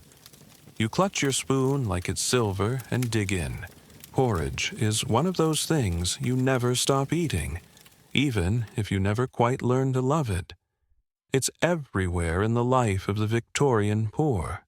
Breakfast, dinner, supper, sometimes even dessert if you're lucky. It's filling, cheap, and easy to make in bulk. And whether it's oats, barley, or maize, You learn to be grateful for every lumpy mouthful. Mainstream historical fact: throughout the 19th century, porridge, especially oatmeal, was a cornerstone of the British working-class diet, particularly in Scotland and the north of England. The middle classes might have had toast and eggs, but for you, it was always the same. One pot, one ladle, and one chance to eat before the rest got cold. The oats are coarser these days, cheaper. They stick to your teeth. Sometimes they've got little black specks in them, burnt bits or something worse, but you don't look too closely. You stir in a pinch of salt and keep going. Sweet porridge? That's a dream. You've had it with milk once or twice. Sugar if it's payday. Jam if someone's feeling festive, but most mornings it's just water, oats, and silence. Still, you've seen porridge save people. After illness, after childbirth, after days without food, there's always porridge. Thick and slow, like edible glue that holds your insides together. Fringe tidbit? Some Victorian workhouses served a special gruel made from watered-down oats, often called skilly. It was so notorious that it became shorthand for punishment food. Even Oliver Twist didn't want seconds. Yet for many, it was their only meal. Your school served porridge too. Big steaming vats, ladled by the strictest teacher alive. No eye contact, no talking, just hot slop and scraped bowls. You always made sure to be early, so you could get the thicker stuff from the bottom, not the watery top where the oats gave up and floated apart. You once heard a woman say, "Porridge keeps the poor quiet." You're not sure what she meant, but when you're full, it's harder to complain. Maybe that's what she was getting at. Historians still argue whether porridge was a blessing or just a bleak necessity. It had fiber, sure, and warmth, but very little fat or protein. Did it nourish or just delay the ache? Maybe both. You don't know the science. You just know it keeps your hands from shaking. Some mornings, your mum makes barley porridge instead. It's got a different feel, smoother somehow, but just as bland. Other times, there's maize meal, imported and cheap, yellow as dust and twice as dry. You eat it anyway. You've had rice porridge too. Rice milk, they called it. If there's sugar or milk, it's almost delicious. But often, it's just hot rice in water, and you pretend not to notice. You've even made your own. Scrounged oats from a bin, boiled them over a stolen flame, stirred until it stopped looking like wall paste. The result wasn't pretty, but it was hot, and that counted for something. There was one cold winter when porridge became dinner for weeks. You tried different tricks. Cinnamon bark, if someone gave you some. Black treacle. Even beer dregs once. Nothing stuck. Still, you slurped it down and told yourself you liked it. Because when you've got a full belly, even a bad meal can feel like a blessing. You remember your mum teaching you to scrape the pot clean. "Nothing wasted," she'd say, as you chased the last gummy streaks with a crust of bread. You never minded. That last bit always tasted the best. Thicker, caramelized, almost toffee-like. Or maybe that was your imagination. Sometimes you save a bit in a tin to eat later, cold and stiff like jelly. You cut it into squares, wrap it in paper, and eat it at work, pretending it's pudding. Your mates laugh, but they all do the same thing. You've seen porridge fights too. In the alleyways behind bakeries, kids squabbling over a dropped tin of gruel. You once traded a whole tin of porridge for a pair of mittens. Best trade you ever made. And when someone dies, there's porridge. It's what you bring to the widow, what you serve to the grieving, because when grief burns a hole in your gut, something warm and heavy can patch it for a while. Tonight, you sit cross-legged on the floor with your bowl. Your sister leans against you, half asleep. You feed her spoonfuls between your own. The fire crackles low. The porridge cools, thickening as it sits. You sigh and scoop the last bit from the side of the pot. Your fingers sting from the heat. Your belly is full. Not satisfied, but full. And that's more than many can say. You rinse the bowl with a little water, wipe it with your sleeve, and set it by the hearth. Another meal done. Another day survived. It wasn't good, but it was food. And tomorrow, it will be porridge again. The scent hits before the door even opens. Cabbage, boiled, overcooked, relentless. It seeps through the floorboards, lingers in your hair, clings to your coat like guilt. You once joked that London's fog wasn't from coal. It was just steam from every poor person's cabbage pot. No one laughed, because it's true. Tonight, the pot bubbles again. A single cabbage, boiled until limp, its color somewhere between moss and surrender. Your mum spoons it onto the plate beside a lump of potato mash. No meat, no sauce, just cabbage. You sit down, fork in hand, and begin the ritual. Chew, swallow, breathe through your mouth. Cabbage is not glamorous, but for the Victorian poor, it's a frequent guest at the dinner table.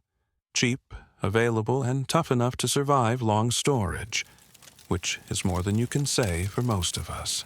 Mainstream historical fact. In 19th century Britain, cabbage and other leafy greens were one of the few affordable vegetables eaten regularly by the urban poor, especially during colder months. They were often boiled, pickled, or stewed, seldom fresh, and rarely exciting. But you eat it anyway. You have to eat it. Sometimes it's cabbage soup, sometimes cabbage stew, sometimes just plain boiled cabbage with a pinch of salt. Your family rotates it with turnips and onions when the market allows. Fringe tidbit? In poorer London tenements, it was common to boil cabbage in the same water several times a week, adding bits of onion, leftover fat, or even a spoonful of oatmeal to change the flavor just enough to pretend it's something new. The pot was never emptied, just topped up. You've had cabbage that squeaked against your teeth, cabbage with worms, cabbage that had clearly seen better weeks.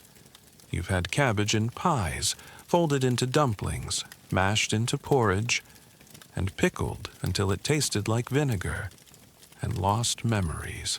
Your neighbor makes something she calls slum stew.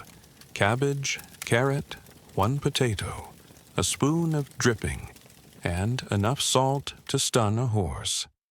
She serves it proudly. You eat it with gratitude. You once tried to grow your own, planted scraps in a pot by the window. It died. You cried. Then you laughed at yourself for crying over a vegetable. That's what this life does to you. Historians still argue whether the Victorian poor got enough vegetables. Reformers said you didn't eat greens. Doctors said you ate too many, but cooked them wrong. The truth? You ate whatever wouldn't kill you first. Fresh vegetables were rare. Most were wilted, bruised, or so overcooked they barely counted. And cabbage? Cabbage was dependable. You could boil it for hours, mash it into soup, fry it if you had the fat, pickle it if you had the vinegar. It filled space on the plate. It looked like you were eating something real. You remember Bubble and Squeak, a fried mix of yesterday's potatoes and cabbage, crisp on the outside, soft in the middle, named for the sound it made in the pan. You loved it. You love anything that squeaks. There was a week where all you had was cabbage. Breakfast, lunch, and dinner. You started naming the leaves like pets. By day 5, you were dreaming of sausages. Sometimes the cabbage comes with bacon scraps, barely there, more salt than meat. You savor it like treasure. Sometimes there's just the memory of bacon soaked into the broth. You drink that broth like it's wine. You once saw a girl eating raw cabbage, leaf by leaf, like it was an apple. You tried it, too. It was bitter, but crunchy. Sometimes you just want to feel your teeth doing something. You've even had cabbage pudding. Yes, that's real. Layers of boiled cabbage and mashed potatoes baked together until firm. You ate it with a spoon. You pretended it was cake. In the markets, you see vegetables you can't afford. Carrots with the tops still on. Beets that bleed color. Lush green peas in neat little pods. But you walk past them and head to the stall with yellowing cabbage heads for a penny each. You know which vendors will sell it cheap. The ones who call you love or dear, who throw in a bruised onion or two. You thank them like they're royalty. You've learned to boil cabbage with baking soda. Makes it soft faster. Smells worse, though.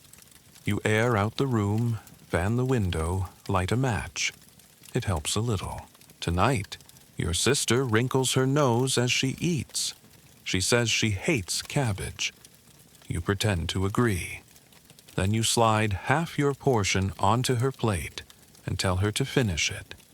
You can go hungry a bit longer, because the thing about cabbage is, it never runs out.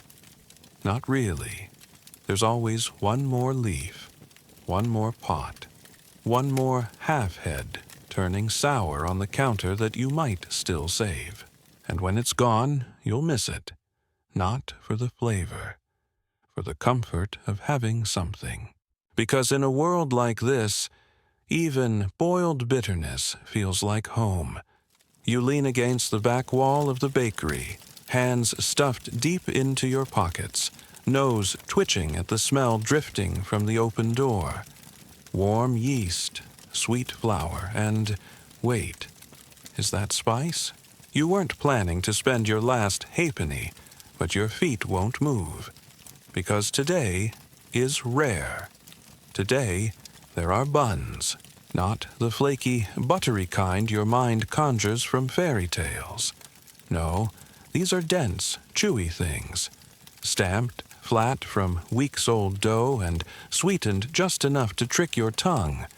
But they shine with glaze, and they smell like cinnamon, which to you might as well be magic. The baker catches your eye and raises a brow. You lift your chin, just enough to say, "I've got the coin." He nods. You hand it over and cradle the bun like it might melt. Victorian poor kids didn't have birthday cake. They had buns, if they were lucky. Mainstream historical fact? For working-class families, sweet treats were special occasion luxuries, bought on holidays, market days, or Sundays, if there was extra money. Popular options included Chelsea buns, Bath buns, treacle toffee, and penny loaves sweetened with dried fruit or treacle. For most poor children, even the sight of a sugar bun was enough to spark joy. You bite into yours. It's tough, a little dry. The raisins are hard. But you chew slowly, savoring every gritty granule of sugar clinging to the crust. Fringe tidbit? In some neighborhoods, children would follow funeral processions, not from ghoulish curiosity, but in hopes of getting a sweet bun or biscuit from the mourners. Some funerals even gave out gingerbread as a symbolic offering. Morbid? Maybe. But free food was free food. You followed a funeral yourself, twice. But your best haul came one Sunday when the bakery misjudged demand. You lingered near the bin out back, and just like that, 2 stale buns, barely squashed. You shared one with your sister, kept the other for your birthday. You once found a peppermint stick under a bench in Hyde Park. You didn't ask questions, just blew on it, turned your back to the street, and let it dissolve on your tongue like hope. Sweet things mean more than calories. They're markers of celebration, love, survival. A fruit tart says someone cares. A biscuit says today is different. A sugar cube says you matter, even just for 5 seconds. Historians still argue whether Victorian poor children had meaningful access to sweets. Some say bun sellers targeted working-class areas, offering penny sweets like barley sugar, boiled candies, and sticky molasses to draw in factory kids. Others argue sweets were a dangerous indulgence, empty calories in an already starved diet. You can't argue the joy they bring, though. You remember standing outside the sweet shop with your face against the glass, fogging it up, counting the humbugs and licorice twists inside. The jars were stacked like treasure, glittering in the sunlight. You never had enough to go inside, but you dreamed. On market days, the bun sellers shouted louder than the rest. 3 for a penny, 2 with jam.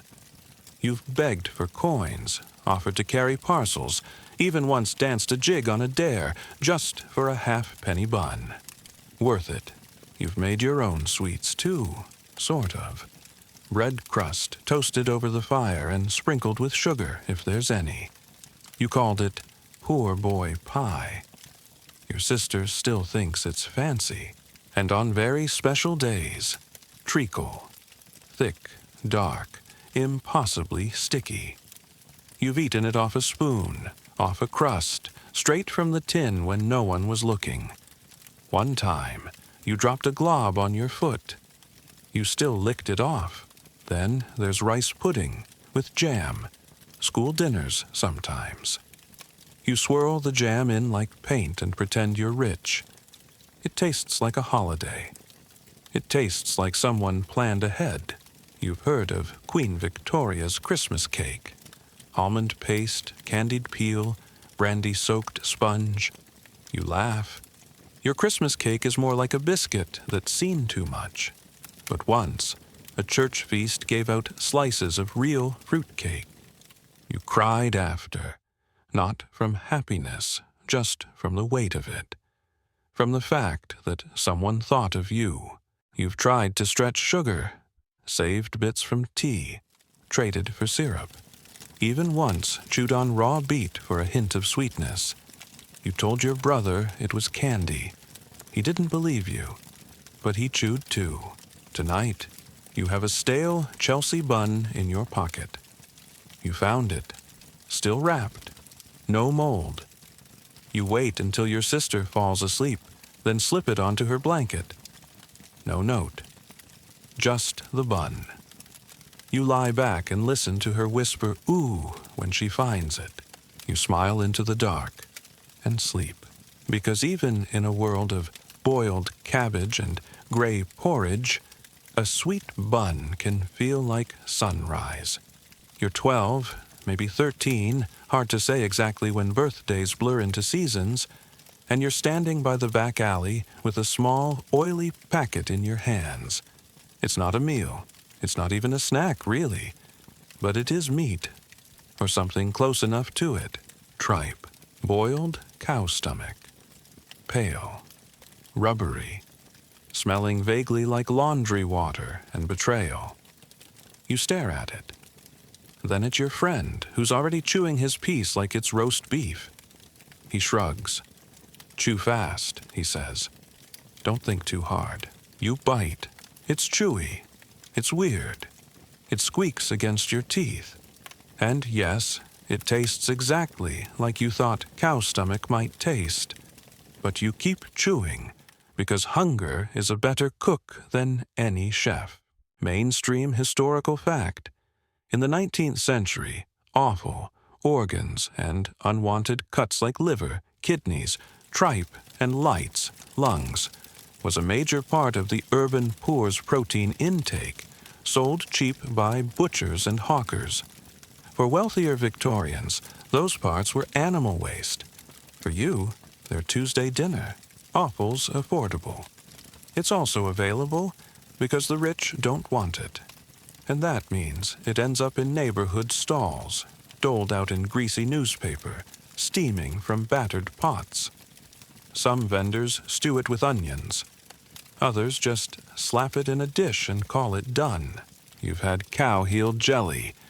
You try not to remember it. Fringe tidbit?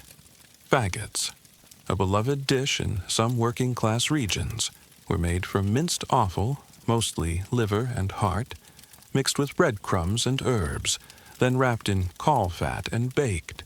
Sounds fancy, right? Until you realize caul fat is literally the lacy lining from a pig's abdomen. Yum! You've eaten heart stew. Tough, a bit metallic, but rich if it's slow cooked. You've gnawed lamb ribs until your gums hurt. Had liver fried so hard it snapped. You once traded your boots for a bit of black pudding. Best decision you made that week. Historians still argue whether offal improved poor nutrition or just prolonged the illusion of protein in a meat-starved diet. Sure, liver has iron. Kidneys are packed with B vitamins, but much of it was stringy, gristly, and cooked to death in boiling pots. Nutritious? Maybe. Tasty? Debatable. You learned to cook lights, lungs, that is, slow and low, with onion and vinegar. Your mom said vinegar made it less chewy. It didn't, but it made it different, and that was enough. You've had trotters, too. Pig's feet boiled to jelly. You held the bones and sucked the meat off like a starving dog. No shame in it. That bone was the best part. There was a man who sold hot liver on toothpicks down by the workyard. 3 bites for a penny. He'd whistle a tune and hand them out with a wink. You always made sure to have a penny on Fridays. And don't forget brawn, a dish that sounds elegant but is really jellied pig's head. Yes, head. Cheek meat, ear bits, nose, you name it. Boiled down and cooled until it set like a grim terrine. You've had it twice. Once you gagged, once you didn't. You've seen sheep heads roasted, eyes intact. You passed that stall quickly. But sometimes, there's real meat. Not offal, not scraps. Meat with muscle.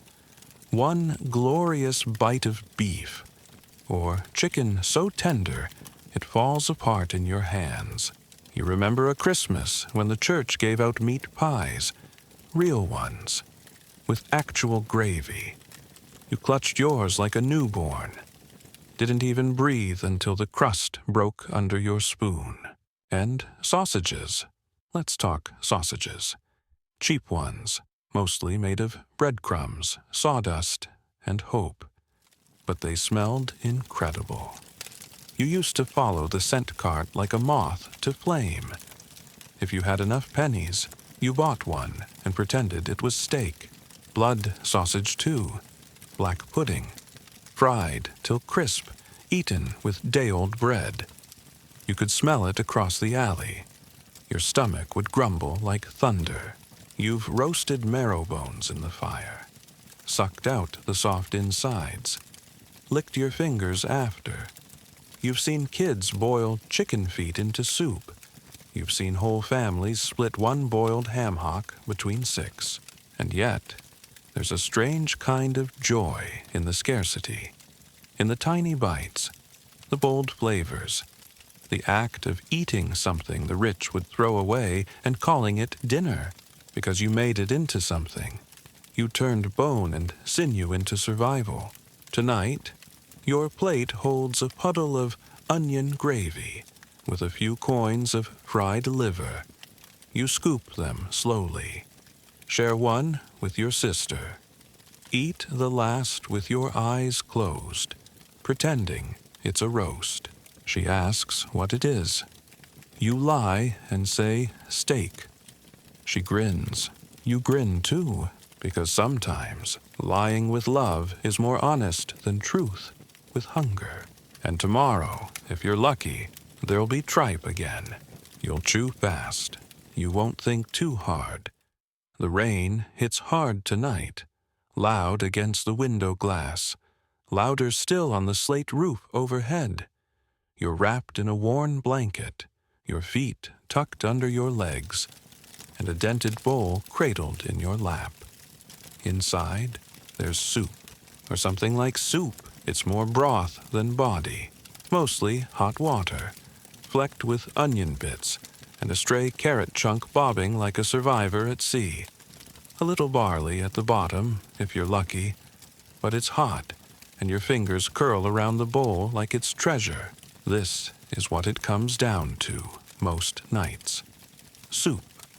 A bowl of whatever could be boiled from leftovers, peelings, or bones begged from a butcher. If there's salt, it's a good day. If there's dripping stirred in, even better. If you close your eyes and imagine hard enough, it's stew. Mainstream historical fact. Across 19th century Britain, soups and stews were the go-to meals for the working poor, especially those living in urban slums.